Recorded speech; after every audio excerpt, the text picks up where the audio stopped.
The sentence moved through the U.S. Army quietly at first, passed from briefing tents to mess lines, from officers to enlisted men who repeated it with half smiles. Fatigue kills faster than bullets. It did not sound like doctrine. It sounded like exaggeration, something said to frighten men into discipline. In an army preparing for modern war, death was expected to come violently and suddenly. A bullet, a shell, an explosion, not something as ordinary as tiredness. The remark was not delivered in a lecture hall or written into a manual. It surfaced during movement, during marches that stretched beyond daylight, during nights cut short by alarms and orders. Men heard it while adjusting packs and tightening straps, already sore, already short on sleep. At first, they laughed. Fatigue was uncomfortable, not fatal. It slowed you down, but it did not stop your heart. Bullets did that.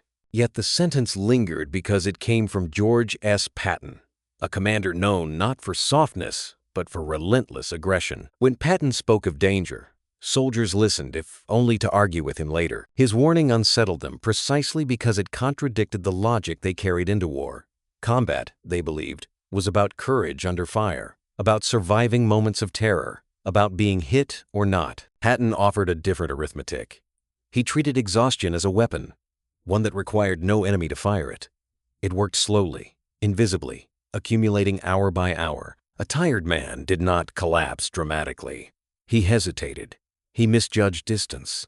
He forgot procedures he had rehearsed 100 times. Fatigue, Patton suggested, prepared the body for death long before the bullet arrived. There were no decorations for enduring it, no citations for staying awake, for marching 1 mile further than sense allowed, for fighting on an empty stomach with a clouded mind. Fatigue left no clean record. It did not appear on casualty lists, and so it was dismissed, even mocked, by men who believed war rewarded only bravery and firepower. For now, the sentence remained a curiosity repeated, debated, then set aside. Its meaning could not be proven in theory, only in contact. Only once the shooting began, and the Army discovered which men fell not because they were hit, but because they were already spent. The United States Army entered the Second World War shaped by a single conviction. Wars were won by those who moved faster than their enemies. Speed was not merely a tactical preference, it was a philosophy. From training fields to staff colleges, momentum was treated as decisive. Movement meant initiative. Initiative meant survival. Anything that slowed in advance was viewed with suspicion. Training reflected this belief. Recruits learned to shoot, but they also learned to march until their feet bled and to function on little sleep. Endurance was praised as quietly as marksmanship. Long days were followed by short nights, and those who endured without complaint were singled out as reliable. Fatigue was framed as a test of character, not a condition to be managed. The assumption was simple. A disciplined soldier could outlast exhaustion through will alone. Commanders absorbed the same lesson. Rest was associated with hesitation, and hesitation with failure. To pause was to risk losing tempo, and tempo was thought to decide battles before they were fully joined. In planning rooms, victory was imagined as a race against enemy movement, against supply limitations, against time itself. The Army trained to keep moving, because stopping felt like surrendering control. Within this culture, fatigue was acknowledged only as discomfort. It was inconvenient, unpleasant, but expected. Men were tired in training. They would be tired in war. The difference, many assumed, would be courage. No doctrine warned that exhaustion could distort judgment, slow reactions, or quietly erode unit cohesion. Those effects were rarely discussed and never measured. Official manuals celebrated momentum above all else. They described how to exploit breakthroughs, how to pursue retreating forces, how to press advantages without pause. What they did not quantify was the human cost of continuous pressure. Exhaustion existed only as a footnote, an individual weakness to be overcome, not a systemic threat. And so, as the Army prepared to deploy, the cost of fatigue remained theoretical. It lived in assumptions rather than reports, in tradition rather than evidence. Only once men were pushed beyond training limits, only once war imposed conditions no exercise could simulate, would the Army begin to understand what it had overlooked. The early campaigns of the war exposed limits no training circular had anticipated. The theories of movement and endurance, so clean on paper, collided with environments that ignored doctrine entirely. In the deserts of North Africa, The battlefield did not need to fire a shot to weaken an army. Heat pressed down without mercy. Dust invaded lungs, weapons, and engines. Marches stretched across empty horizons that offered neither shade nor relief. Men began to collapse without being wounded. They fell beside roads, slumped against vehicles, or simply sat down and could not rise again. Medics treated dehydration, heat exhaustion, and confusion that looked uncomfortably like shock. These soldiers were not cowards, nor inexperienced. Many had completed rigorous training, yet their bodies betrayed them in ways no enemy could have planned. Machines followed the same pattern. Vehicles failed faster than expected, engines choking on sand and overheating under constant strain. Maintenance schedules slipped as crews worked longer hours with fewer breaks. A truck delayed by fatigue could stall an entire column. Momentum, once assumed to be self-sustaining, proved fragile when both men and machines were pushed beyond recovery. More troubling were the changes that appeared before morale broke. Reaction times slowed subtly. Orders were misunderstood or executed late. Simple calculations took longer under pressure. Officers noticed that mistakes multiplied not during combat, but during long periods of movement and waiting. The men were still willing. They were simply less sharp. At first, these failures were treated as isolated incidents, bad luck, poor discipline, individual weakness. But patterns emerged that could not be ignored. Units that had marched the longest performed the worst when contact came. Commanders sensed something was wrong, even if they lacked the language to explain it. Fatigue was no longer theoretical, but its consequences were still poorly understood. One commander, however, was already watching closely. He did not see exhaustion as an unfortunate side effect of war, but as a variable that could be measured, predicted, and exploited. While others searched for explanations, he began refining conclusions quietly, preparing to turn an invisible weakness into a decisive lesson. To understand what George S. Patton meant by fatigue, one must look beyond his reputation for speed and aggression. Patton studied history as seriously as he studied tactics. He read campaigns not as collections of battles, but as chains of decisions made under pressure. Again and again, he noticed the same pattern. Armies rarely collapsed because they were outnumbered. They collapsed because they were outpaced. To Patton, wars were decided by tempo. Numbers mattered. Firepower mattered, but only insofar as they could be brought to bear at the right moment. Tempo determined whether an opportunity was seized or lost, whether an enemy recovered or broke. And tempo, he believed, rested on something far more fragile than tanks or artillery. It rested on human energy. Patton understood energy as a finite resource. Every march consumed it. Every sleepless night drained it. Every skipped meal narrowed the margin between decisive action and fatal hesitation. An exhausted unit did not simply move slower, it thought slower. And on a battlefield where seconds mattered, hesitation was often indistinguishable from surrender. This was not theory to Patton. It was arithmetic. He believed exhaustion created the conditions in which mistakes multiplied. A tired soldier missed signals. A tired officer delayed decisions. A tired unit reacted instead of acting. In Patton's mind, death did not always arrive with violence. Often, it arrived through delay. Yet this understanding did not make him lenient. Patton pushed his men hard, sometimes brutally so, but not without calculation. What separated him from caricature was intent. He did not exhaust units randomly or for spectacle. He drove them to specific limits, then allowed recovery when it preserved future effectiveness. To outsiders, this distinction was easy to miss. To Patton, it was everything. Rest, in his view, was not indulgence. It was a weapon. Properly timed, it restored clarity, aggression, and confidence. Improperly withheld, it destroyed them. Patton rotated units not out of kindness, but because rested troops advanced faster, fought cleaner, and survived longer. Energy preserved today meant momentum tomorrow. This philosophy placed responsibility squarely on command. If exhaustion killed, then leaders who ignored it bore part of the blame. Patton's warning, "Fatigue kills faster than bullets," was not moralizing. It was diagnostic. He was identifying a cause of death that rarely appeared in reports, yet shaped outcomes at every level of war. To many, the statement still sounded harsh, even cynical. But Patton did not speak in metaphors. He spoke in calculations drawn from history, observation, and a clear-eyed view of human limits. And as the war expanded, his belief would soon be tested not in theory, but in operations where speed promised victory and exhaustion threatened to undo it all. Fatigue does not announce itself with pain. It arrives quietly, altering judgment before it weakens muscle. Sleep deprivation erodes the mind first. Decisions that once felt instinctive begin to require effort. Time stretches and compresses unpredictably. Soldiers remain awake, alert in appearance, yet their ability to assess risk degrades hour by hour. They do not feel incapable. They simply become wrong more often. Dehydration follows a similar path. Reaction time slows long before thirst becomes unbearable. Hands fumble with equipment. Fine motor skills dull. In hot environments, the body diverts energy simply to regulate temperature, leaving less available for thought. A fraction of a second is lost here, another there. On the battlefield, these fractions accumulate. Hunger deepens the effect.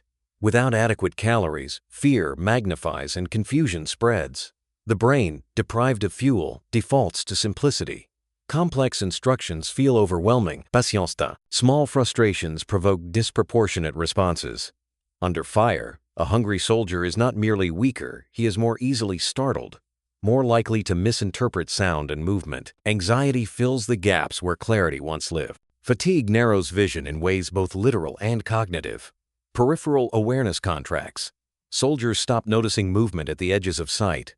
Threats are seen only when they are directly ahead, often too late. Mentally, the same narrowing occurs. Options disappear. Plans reduce to habit. The ability to adapt, to imagine alternatives, fades under strain. This is how small mistakes multiply. A sentry misses a sound he would normally recognize. A driver misjudges distance. A unit chooses a defensible position that offers poor visibility.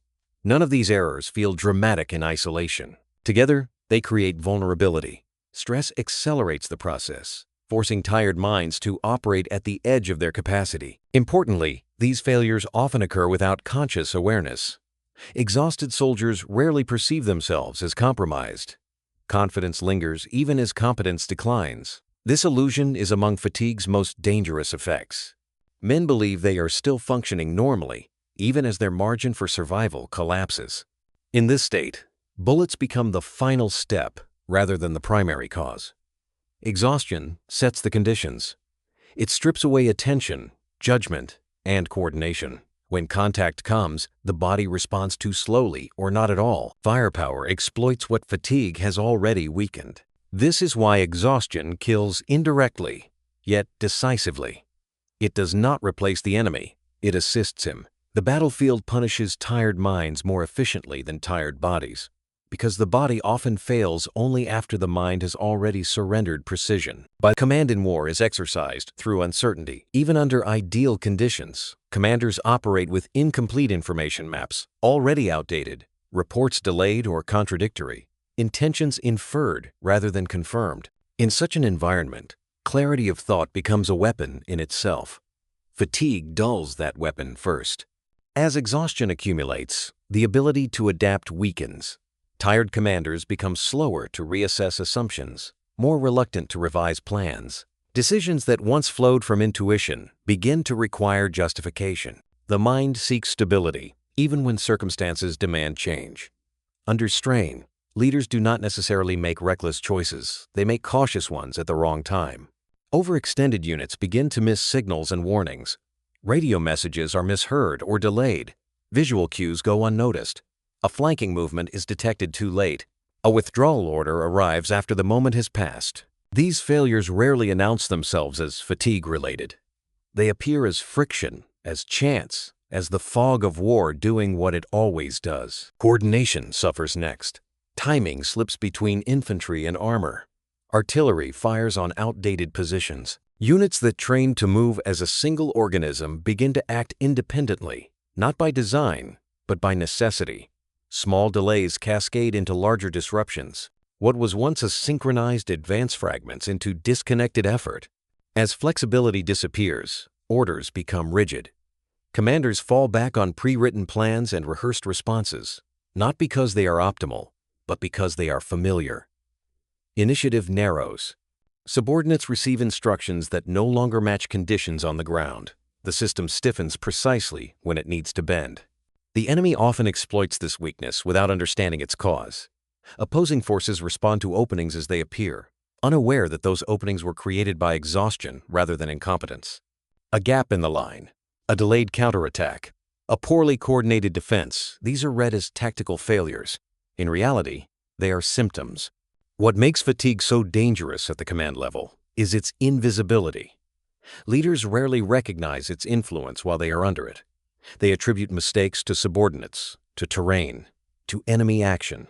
Meanwhile, their own capacity to synthesize information and act decisively continues to erode. The battlefield does not punish tired bodies first. It punishes tired minds. Muscles may still function, weapons may still fire, but judgment, once compromised, exposes everything else. By the time physical exhaustion becomes undeniable, cognitive exhaustion has already reshaped the fight. This is the moment when belief gives way to struggle. The army that once trusted momentum begins to feel resistance from within. And in the pressure between speed and sustainability, commanders are forced to confront a question they can no longer avoid. How much fatigue can an army endure before? In the summer of 1943, Sicily became a proving ground for speed. Following the Allied landings, George S. Patton drove his forces forward with relentless urgency. Roads were seized before they could be destroyed, towns occupied before resistance fully formed. On maps, the advance looked decisive. Arrows moved quickly across the island, signaling momentum and control. But momentum demanded payment. Marches extended beyond limits, considered safe in training. Units moved by day under an unfiltered sun, then continued by night to maintain pressure. Sleep was fragmented or postponed entirely. Orders emphasized speed, and speed was delivered. What was less visible was the cost accumulating with every mile. Sicily's heat drained strength faster than combat. Temperatures climbed steadily, turning helmets into furnaces and uniforms into burdens. Water became as valuable as ammunition. Men sweated continuously, losing fluids they could not easily replace. Heat exhaustion claimed more soldiers than enemy fire in some sectors. The island itself seemed to resist the pace imposed upon it. Units often arrived at objectives intact but depleted. Casualty reports looked reassuring, yet commanders noted a different reality on the ground. Soldiers moved slower once they halted. Reactions dulled. Conversations shortened. The men were present, armed and disciplined, but visibly worn. They had outrun the enemy, but not their own limits. Tactical success masked this exhaustion. Towns fell, junctions were secured, and resistance appeared scattered. Reports emphasized progress rather than condition. Victory, accidents began to rise without enemy contact. Vehicles overturned on narrow roads. Weapons discharged unintentionally. Men stumbled into hazards they would normally avoid. These incidents rarely appeared in after-action reports as significant factors. They were written off as misfortune. In reality, they were symptoms of exhaustion manifesting in physical form. More troubling was the quiet increase in friendly fire. Identification errors occurred in low visibility and high stress. Units misread signals. Tired soldiers reacted to movement before confirming intent. These incidents were rarely discussed openly. They carried no enemy to blame, only the uncomfortable recognition that fatigue had compromised judgment. By late summer, fatigue became indistinguishable from combat loss. Casualty figures included men wounded by enemy action and men removed by collapse, confusion, or mistake. The difference mattered less operationally than it should have. Both reduced combat power. Both slowed the advance. Yet only one had an obvious cause. Commanders faced a dilemma. The enemy was retreating, vulnerable, disorganized. Every instinct argued for continued pressure. Yet the army applying that pressure was wearing itself thin. Each mile gained carried an invisible tax. Momentum promised victory. Exhaustion threatened to undermine it from within. This was the long summer's paradox. France rewarded speed while punishing sustainability. The campaign proved that an army could win ground rapidly and still be approaching its limits. Fatigue no longer appeared as a secondary concern. It stood alongside enemy resistance as a determining factor. As autumn approached, the question grew unavoidable. How long could the advance continue before exhaustion imposed a halt more decisive than any defensive line? Somewhere between the Seine and the German frontier, the answer was already taking shape. After Normandy, Movement ceased to be episodic and became constant. The breakout transformed the war into motion, and motion became expectation. Armored columns surged eastward across France, pressing an enemy already in retreat. Each success encouraged another push. Pauses were brief, often tactical rather than restorative. The army did not stop advancing, it simply advanced faster. As the front raced ahead, supply lines stretched thinner with each passing week. Fuel, ammunition, food, and water followed roads crowded with traffic and confusion. Units at the tip moved faster than logistics could sustain them. Shortages appeared quietly at first: missed meals, delayed resupply, rationed water. These gaps did not halt operations, but they narrowed endurance. Momentum continued, but the margin beneath it eroded. Sleep came in fragments. Soldiers learned to rest wherever exhaustion allowed, against hedgerows, beside vehicles, in captured buildings still echoing with recent combat. Hours of rest were broken by alarms, artillery, or sudden movement orders. The body adapted poorly to this rhythm. Men remained conscious, functional, but increasingly dulled. Nights blurred into days, and time lost meaning beyond the next task. The cycle became relentless. Fight, march, and fight again. Units engaged the enemy, disengaged, moved forward, and re-entered combat without pause. The body absorbed stress faster than it could recover. Muscles ached constantly. Mind stayed alert through habit rather than clarity. Courage persisted, but sharpness faded. The war demanded continuity, and fatigue delivered it at a cost. Exhaustion does not announce the moment it becomes decisive. Units do not suddenly collapse or refuse to move. Instead, tired soldiers default to habit. They perform actions they have rehearsed, even when circumstances demand adaptation. Drills replace judgment. What once required thought is reduced to routine, and routine becomes a refuge when the mind no longer has the strength to improvise. Initiative disappears first, not because courage fails, but because initiative requires mental energy. It demands the ability to assess, imagine, and decide. Exhausted soldiers wait for orders rather than acting on opportunity. They follow procedure precisely, even when procedure no longer fits the situation. Flexibility, once a strength, quietly fades. Patrols begin to miss obvious signs. Tracks are overlooked. Sounds are dismissed. Movement at the edge of vision is ignored or misinterpreted. These are not failures of training, they are failures of attention. Fatigue narrows focus to what is directly ahead, leaving flanks and rear exposed. Warning signs that would normally trigger response pass unnoticed. Defensive positions suffer as well. Units choose ground that appears convenient rather than tactically sound. Fields of fire overlap poorly. Cover is incomplete. Soldiers dig where they stop, not where they should. These decisions are not irrational. They are expedient. Exhaustion prioritizes immediacy over advantage. Under fire, simple tasks take longer. Reloading slows. Communication falters. Orders must be repeated. Hands move with less precision. These delays compound danger. What would have been a brief exposure becomes prolonged. The margin for survival shrinks with every second lost. Fear grows faster when minds are tired. Exhaustion amplifies uncertainty. Sounds feel closer. Threats feel larger. The ability to distinguish real danger from imagined threat weakens. Anxiety spreads through small groups, reinforcing caution at precisely the wrong moment. Confidence erodes not through defeat, but through depletion. In this state, the enemy benefits without firing a shot. Gaps appear in defenses. Patrols avoid contact unnecessarily. Opportunities pass unchallenged. Opposing forces move into positions that should have been contested. Fatigue creates openings that skillful adversaries exploit instinctively without needing to understand their origin. Importantly, these failures are rarely recognized as a collective condition. Individuals blame themselves. Leaders attribute errors to inexperience or poor discipline. Yet the pattern repeats across units, sectors, and days. Exhaustion has become systemic, shaping behavior in ways no order can immediately correct. This is the most dangerous phase of fatigue, when an army still appears intact, still armed, still moving, but has lost the ability to think fluidly. Combat power remains on paper. Effectiveness does not. The war continues, but at a cognitive disadvantage. Commanders sense the change before they can define it. Reports describe compliance without initiative, movement without purpose. The army has not broken. but it has slowed in ways that cannot be measured in miles or hours. Fatigue has rewritten the terms of engagement. The longer this condition persists, the more difficult it becomes to reverse. Rest must be deliberate. Recovery must be enforced. Otherwise, exhaustion continues to erode decision-making until the enemy no longer needs superior numbers or firepower. As the campaigns press on, there came a moment when exhaustion could no longer be explained away as friction or misfortune. Too many reports described the same symptoms.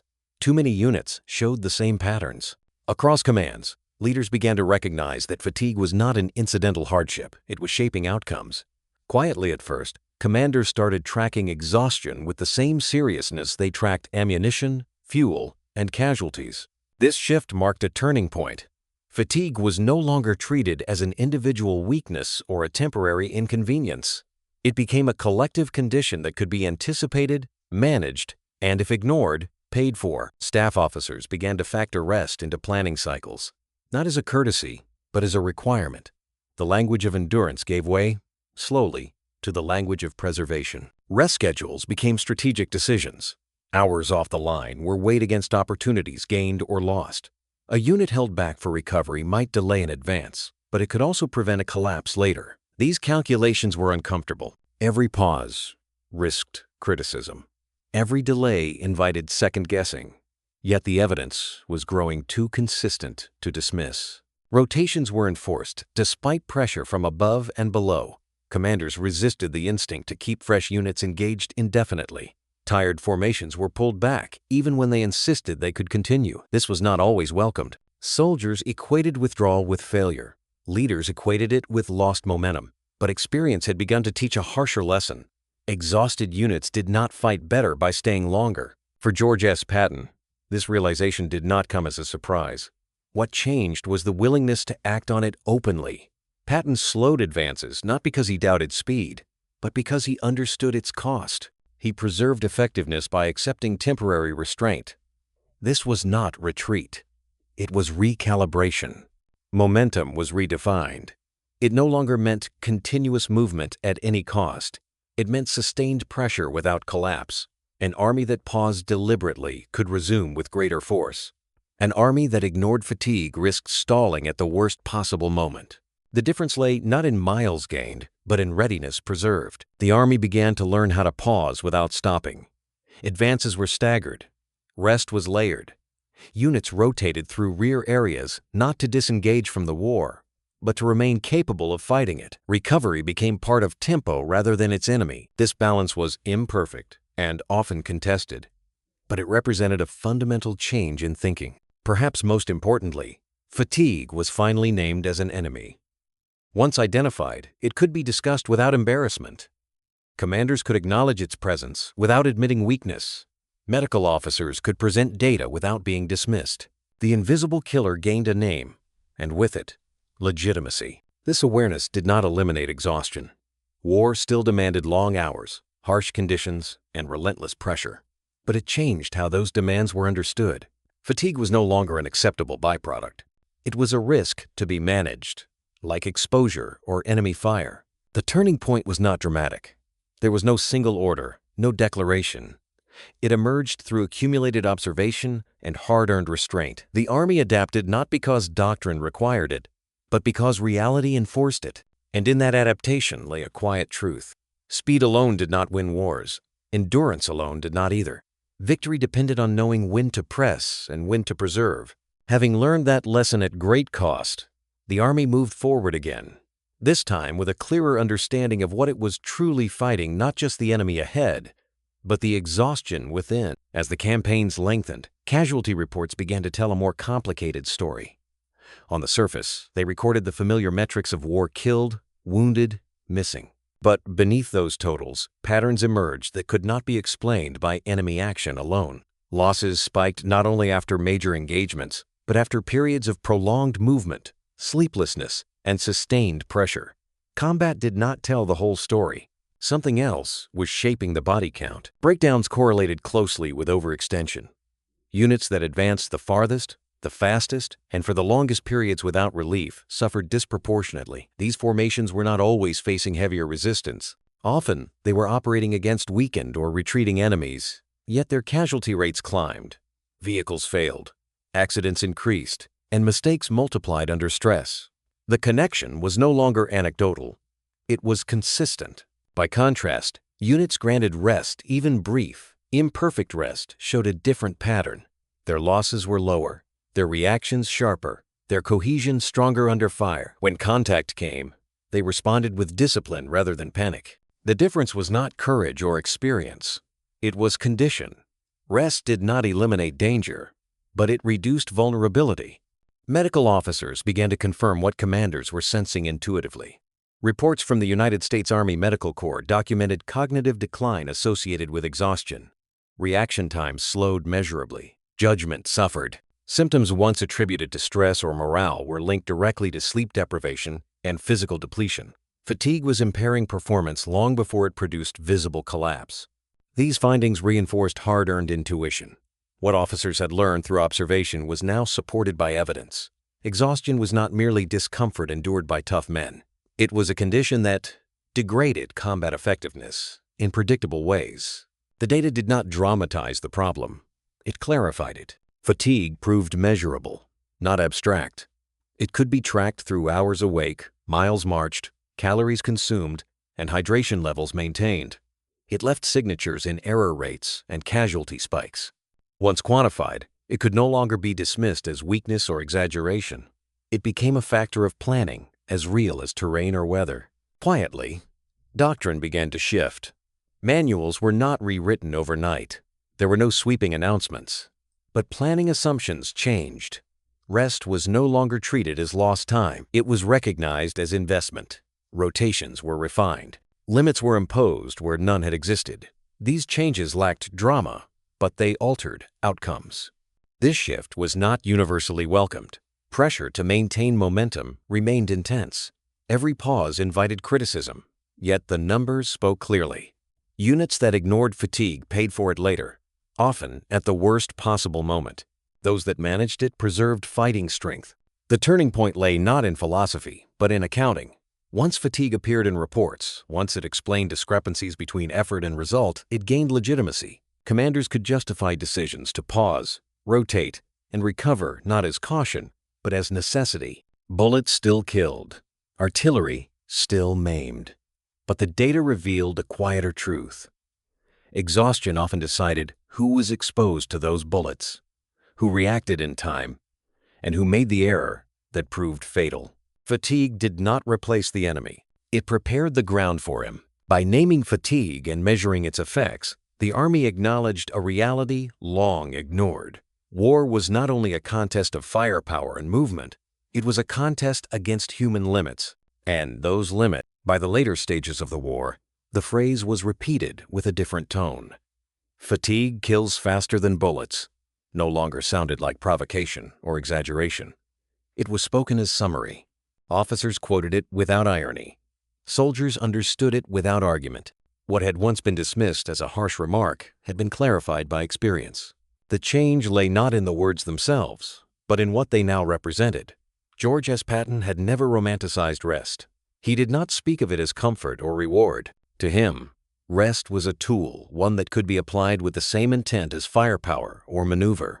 Used correctly, it preserved aggression. Used poorly, it wasted opportunity. Patton's insight was that energy preservation was not an individual concern.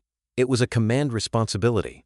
Soldiers could not decide when to rest without compromising cohesion. Left to chance, recovery became uneven and ineffective. Only leadership could regulate fatigue across units, aligning rest with operational need rather than personal endurance. This shifted accountability upward. Exhaustion was no longer a private burden. It was a failure of planning. As this understanding spread, its effects became visible.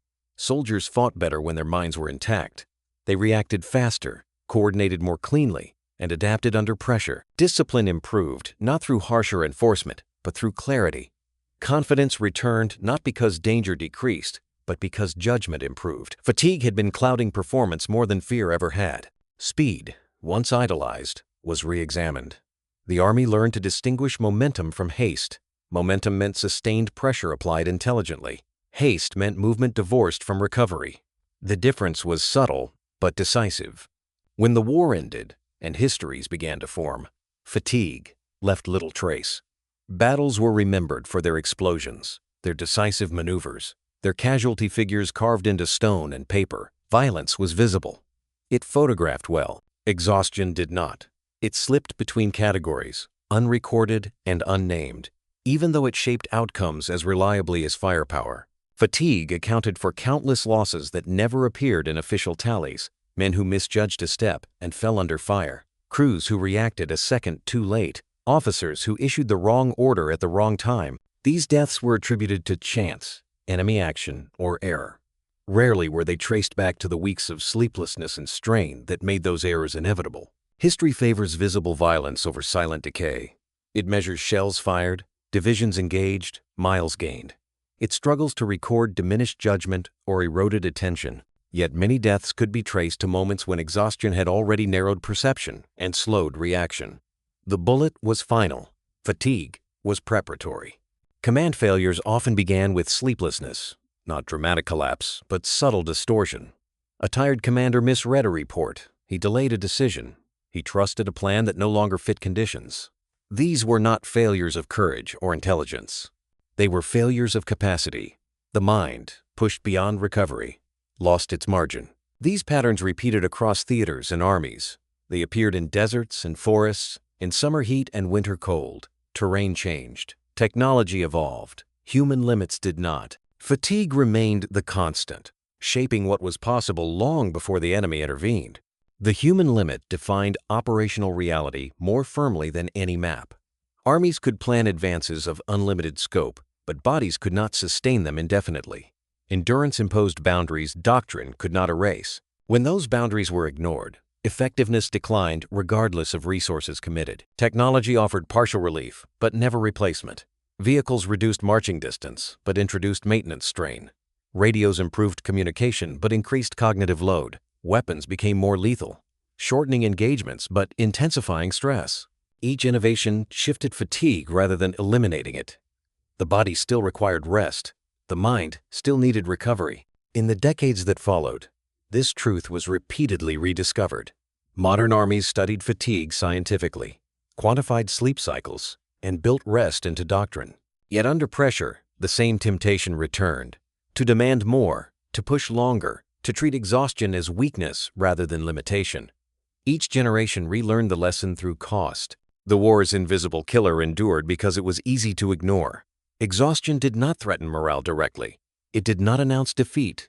It eroded effectiveness quietly, making loss more likely without making cause obvious. Its victims did not fall together. They disappeared individually, scattered across time and space. Those who survived remembered it differently. Veterans spoke of exhaustion more vividly than gunfire.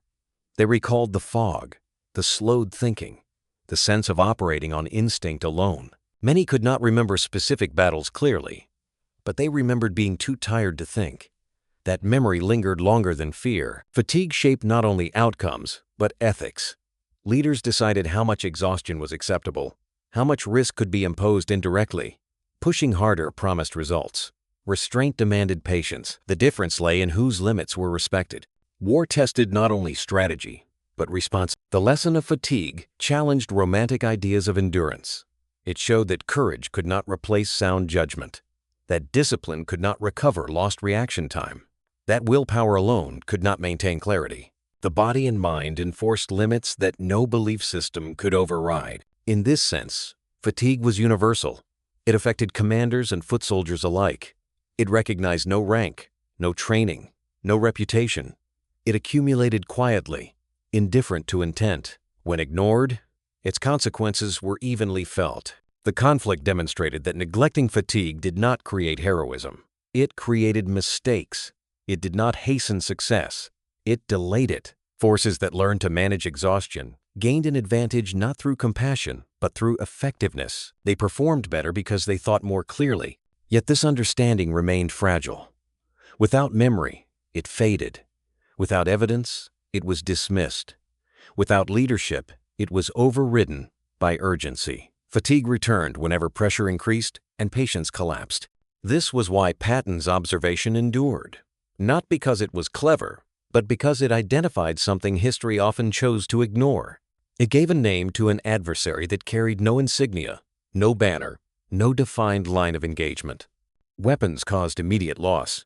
Fatigue worked in silence. One was visible, the other prepared the outcome. The conflict ended, but this unseen force did not. It lingered in every prolonged march, every extended operation, every sleepless night. Modern forces continued to confront it, often with better tools, sometimes repeating familiar errors. The lesson was always present, recorded between the lines of reports and operational summaries. When remembered, effectiveness followed. When forgotten, exhaustion reclaimed its influence. This invisible adversary was never eliminated. It was only managed by those willing to accept that the limits of the human mind were as decisive as any instrument of war. In war, exhaustion is never accidental.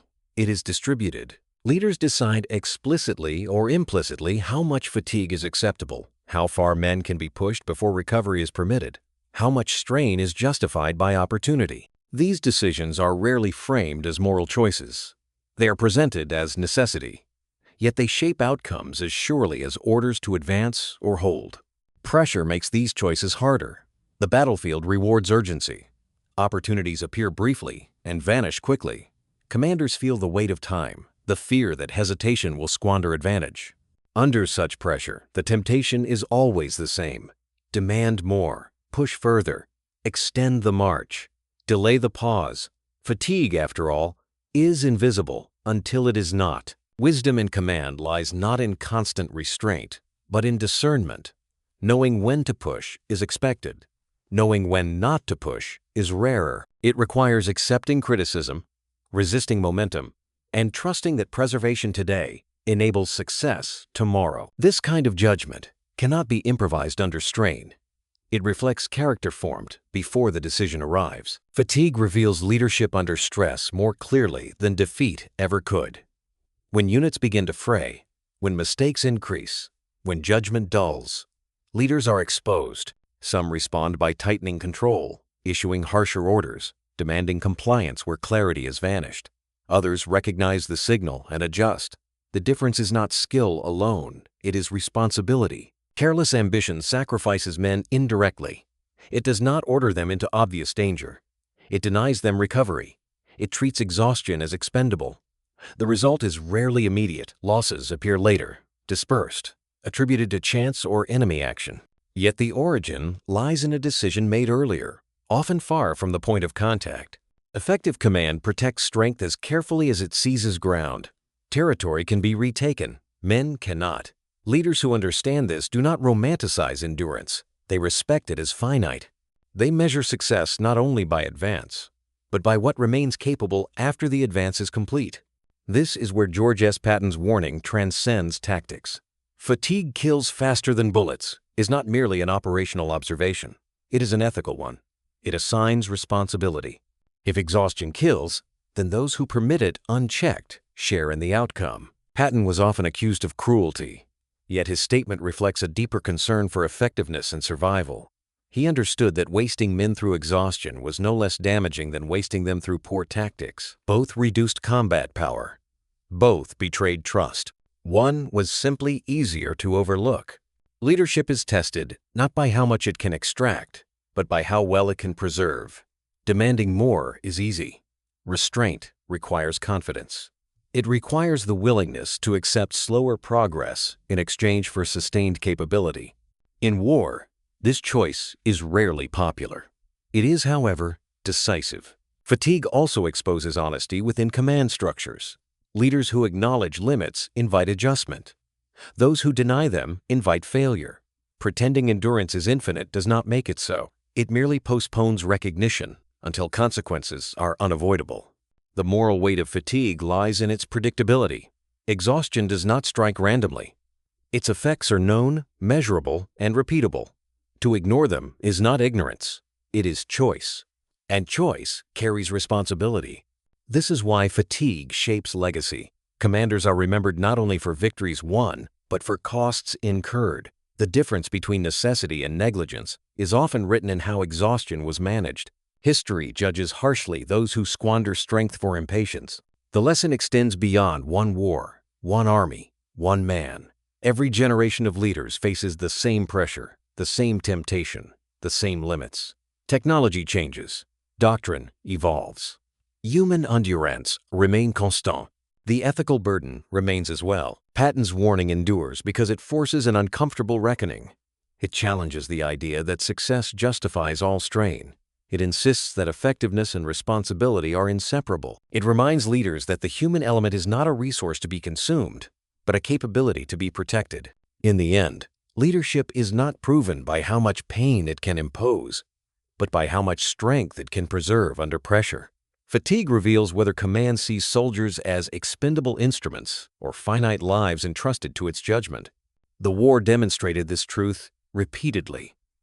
Where exhaustion was managed, effectiveness followed. Where it was ignored, losses accumulated quietly. The difference lay not in courage, but in care. Thus, Patton's sentence closes not as instruction alone, but as warning. Bullets kill bodies. Fatigue kills judgment. Leaders decide which one their men will face first. When the war finally ended, it did not conclude with clarity. Guns fell silent, borders settled, and armies disbanded. But the lessons of the conflict did not resolve themselves so neatly. Some were debated for decades. Others faded into doctrine, stripped of their origins. One sentence, however, endured, passed down without ceremony, often without explanation. Fatigue kills faster than bullets. For many who had fought, the war was not remembered first in flashes of gunfire or the sound of artillery.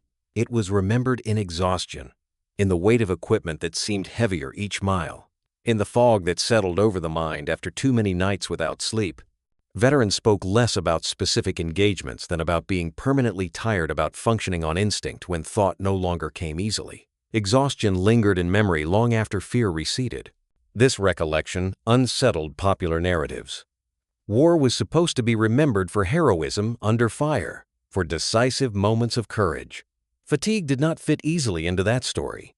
It was mundane, repetitive, unheroic, yet it shaped every moment in which heroism was tested.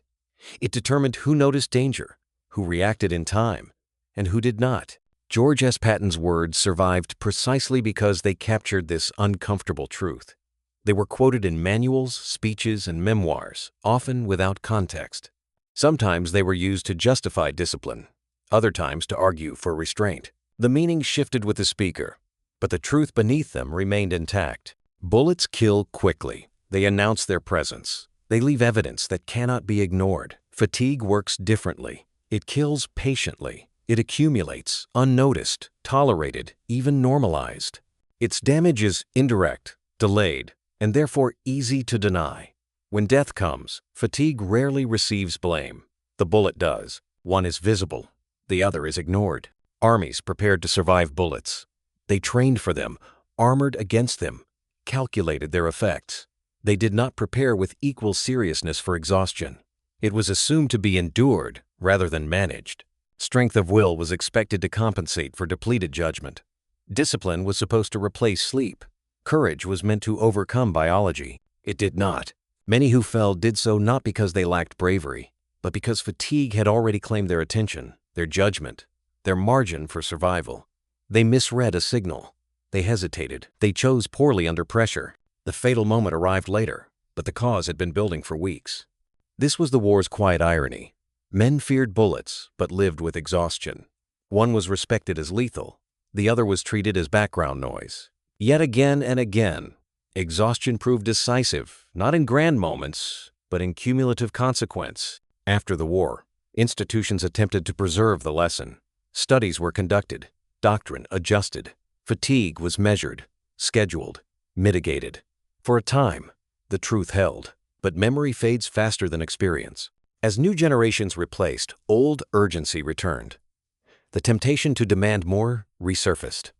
Exhaustion was once again framed as weakness rather than limit. And so the sentence outlived the war because it needed to. It served as reminder rather than relic.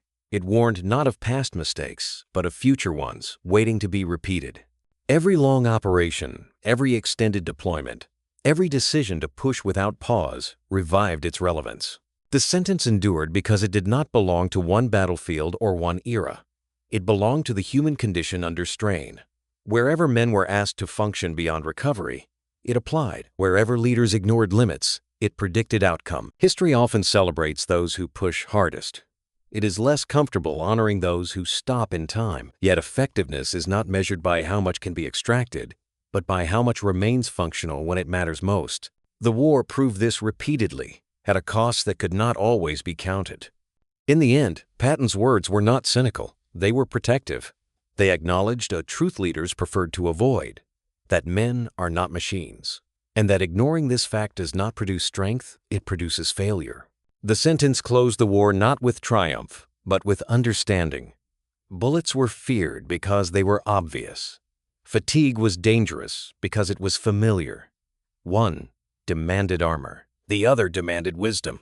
Those who survived learned the difference too late to save many others.